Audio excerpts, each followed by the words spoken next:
जय श्रीमन नारायण। तो निर्जला एकादशी व्रत की कथा इस प्रकार आती है। भीमसेन जी अपने पितामह व्यास जी से कहते हैं कि हे पितामह, मुझे माता कुंती, द्रौपदी, नकुल, सहदेव सभी कहते हैं कि एकादशी का व्रत आपको करना चाहिए, पर मैं एकादशी का व्रत नहीं कर पाता हूँ। मैं पूजा कर सकता हूँ, पाठ कर सकता हूँ, दान कर सकता हूँ, पर मैं भूखा पेट नहीं रह सकता हूँ।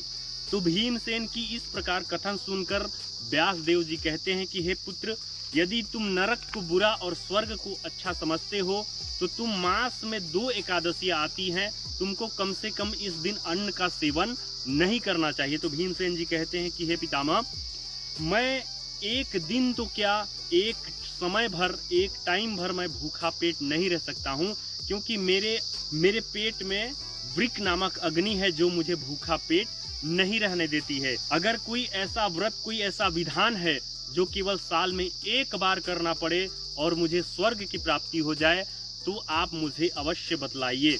तो व्यास देव जी कहते हैं कि ऋषियों ने अनेकों ग्रंथ, अनेकों पुराण की रचना की है, जिसमें कम से कम धन में स्वर्ग जाने का मार्ग बताया गया है। उसमें से एकादशी का व्रत सर्वोच्च माना गया है। तो भीमसेन जी नरक जाने की बात सुनकर डर कर कांपने लगे और विनती करने लगे कि हे पितामह, यदि कोई ऐसा व्रत है जो केवल साल में एक बार करना पड़े तो मैं प्रयत्न कर सकता हूँ।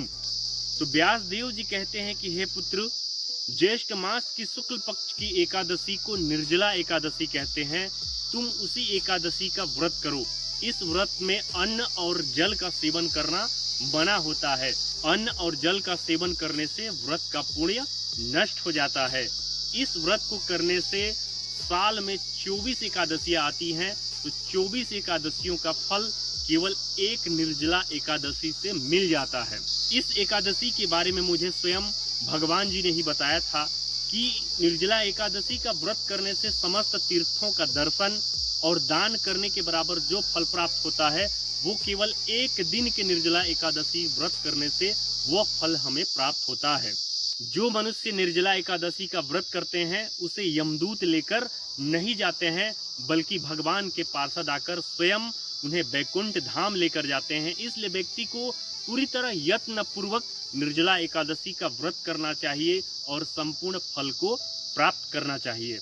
निर्जला एकादशी का व्रत सभी एकादशियों में सर्वश्रेष्ठ माना गया है। इस प्रकार व्यास जी की आज्ञा पाकर भीमसेन जी ने निर्जला एकादशी का व्रत को किया। इसलिए निर्जला एकादशी को भीमसेनी या पांडव एकादशी भी कहा जाता है। निर्जला एकादशी का व्रत करने से बड़ा पापों से भी व्यक्ति को छुटकारा मिल जाता है।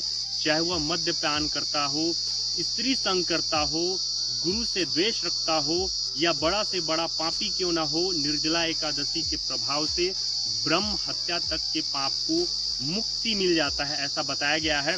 इसलिए व्यक्ति को यत्न पूर्वक निर्जला एकादशी का व्रत अवश्य करना चाहिए। निर्जला एकादशी का व्रत करने के लिए व्रत का नियम 10वीं तिथि से ही प्रारंभ हो जाता है। 10वीं तिथि के दिन में आपको शुद्ध व सात्विक भोजन का सेवन करना है। किसी प्रकार का मांसाहार या लहसुन प्याज का सेवन बिल्कुल नहीं करना है। उसके बाद 10वीं तिथि को जब सूर्यास्त होता है तो सूर्यास्त से पहले ही आपको भोजन इत्यादि कर लेना है। सूर्यास्त के बाद भोजन करने की भी मनाही होती है। उसके बाद में जब एकादशी तिथि आती है तो एकादशी को सूर्योदय से पूर्व स्नान करके सूर्य को जल चढ़ाना है, अर्घ देना है। अर्घ देने के बाद में हाथ में जल लेकर संकल्प करना है कि हे प्रभु, मैं निर्जला एकादशी का व्रत करने जा रहा हूँ, इसमें आप मेरी सहायता करें, मदद करें और मेरे व्रत को पूर्ण करने में मेरी मदद करें। एकादशी के व्रत में न अन्न ग्रहण करना है, न जल ग्रहण करना है। इस प्रकार एकादशी का व्रत बताया गया है। दूसरे दिन द्वादशी तिथि को जो मुहूर्त होता है, पारण मुहूर्त होता है, उसी काल में आपको पारण करना है, पारण भोग बनाना है। यथाशक्ति आप अतिथियों को भोजन कराएं, ब्राह्मणों को भोजन कराएं, दान करें, गोदान करें, स्वर्ण दान करें, जो यथाशक्ति आपके पास होता है वह आप दान करें। तो इस तरह से दान पुण्य भोजन भोग करा करके आप स्वयं भी भोग पारण मुहूर्त के अंदर ही ग्रहण करें। तो इस तरह से आपका निर्जला एकादशी पूर्ण होता है और आपको संपूर्ण फलों की प्राप्ति होती है। तो आप भी अवश्य निर्जला एकादशी का व्रत करें और अपने जीवन को धन्य करें। जय श्रीमन नारायण, जय श्री हरि।